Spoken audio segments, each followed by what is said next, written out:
تو حضور نے فرمایا صحابہ کو مخاطب ہو کہ صحابہ جانتے ہو مفلس کون ہے؟ تو انہوں نے کہا حضور مفلس وہی ہے جس کے پاس نہ درہم و دینار ہیں اور نہ کوئی ساز و سامان زندگی ہے۔ فرمایا میری امت میں مفلس وہ ہے جو قیامت کے دن آئے گا تو اس کے پاس نمازیں بھی ہوں گی، روزے بھی ہوں گے، زکوٰۃ ادا کی ہوئی اس کا ثواب بھی اس کے پاس ہوگا، یعنی اس کے پاس یہ سارے ذخیرے ہوں گے، حج کیا ہوگا، لوگوں کی مدد کی ہوگی، نصرت و اعانت کی ہوگی، بہت سارے اعمال خیر کا ذخیرہ لے کر کے وہ حشر کے میدان میں آئے گا، لیکن ساتھ ساتھ اس نے کسی کو گالی دی، کسی کا حق غصب کیا، کسی کا مال دبایا، کسی سے زیادتی کی، کسی پر جور و جبر کیا،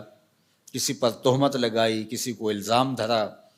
تو یہ بھی اس نے ساتھ ساتھ گناہ کیے ہوں گے۔ تو یہ سارے اپنا اپنا حق لینے کے لیے کھڑے ہوں گے۔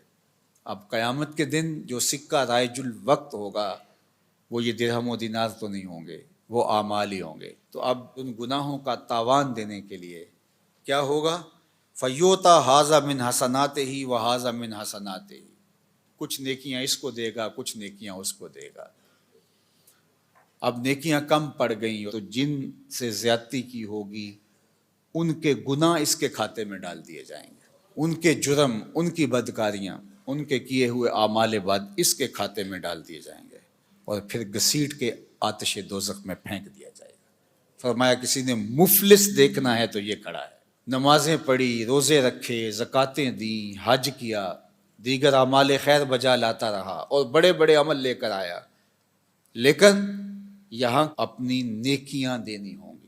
اگر کسی نے ایک درہم کا چھٹا حصہ کسی کا دبا لیا، غصب کر لیا،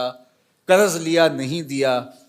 جبرن چھین لیا، دھوکہ کیا، فراڈ کیا، 2 نمبر مال کے ذریعے سے درہم کا چھٹا حصہ ہتھیا لیا، 700 نمازیں جو جماعت کے ساتھ پڑھی ہیں دینی پڑے گی۔ اور جو سویر سے لے کر شام تک دونوں ہاتھوں سے اللہ کی مخلوق کو لوٹ رہا ہے،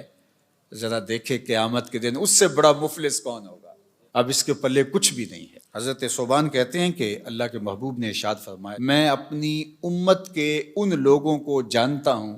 جب قیامت کے دن آئیں گے تو ان کے اعمال تہامہ کے پہاڑوں کے برابر ہوں گے، اتنے بڑے بڑے عمل اور چمکدار روشن عمل ہوں گے، لیکن اللہ ان اعمال کو یوں اڑا دے گا جس طرح ذرے ہوتے ہیں۔ تو حضرت ثوبان کپ کپا کے رہ گئے اور کہا حضور بتائیے وہ کون لوگ ہیں؟ تو آقا کریم علیہ السلام نے فرمایا وہ تمہارے ہی بھائی دوست ہیں، تمہاری طرح کے لوگ ہیں۔ وَيَأْخُذُونَ مِنَ اللَّيْلِ كَمَا تَأْخُذُونَ، جس طرح تم راتوں کو اٹھ کے حصہ لیتے ہو اپنا سحری کا، تہجد کا، سجدوں کا، وہ بھی تہجدیں پڑھیں گے، سجدے کریں گے، تمہاری ہی طرح ان کے اعمال ہوں گے، لیکن وہ ایسے لوگ ہیں اِذَا خَلَوْا بِمَحَارِمِ اللَّهِ انتہکوها، جب وہ تنہائی میں جاتے ہیں تو پھر اللہ کی حدوں کو توڑتے ہیں، ان کی تنہائی پاکیزہ نہیں رہتی، ان کی تنہائی ناپاک ہو جاتی ہے، تنہائی میں اپنے آپ پر قابو نہیں رکھ پاتے اور اپنے آپ کو برباد کر بیٹھتے ہیں۔ اللہ اکبر! آج کی تاریخ میں میں اور آپ یہ موبائل کا جو فتنہ ہے، سوشل میڈیا کا فتنہ، اس حوالے سے اپنی تنہائیوں کی پاکیزگی کا سامان کریں۔ یہ ایک ایسا فتنہ اس دور میں ہماری نوجوان نسل کے ہاتھوں میں آ گیا ہے کہ جس نے ان کی تنہائیوں کو پاکیزہ نہیں رہنے دیا، بلکہ اقبال نے تو کہا کہ نوجوان تو نوجوان رہے، از حیا بیگانہ پیرانے کہن، اس قوم کے بوڑھے بھی حیا کے جوہر سے خالی ہو گئے ہیں، تو پھر نوجوان کی کیا حالت ہوگی؟ اب یہ عمل، یہ ساری محنتیں،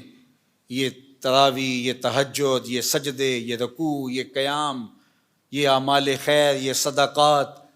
یہ کتنے کتنے کام ہیں، اگر پاکیزہ تنہائی نہیں رہتی ہے تو اللہ ان کو یوں اڑا دے گا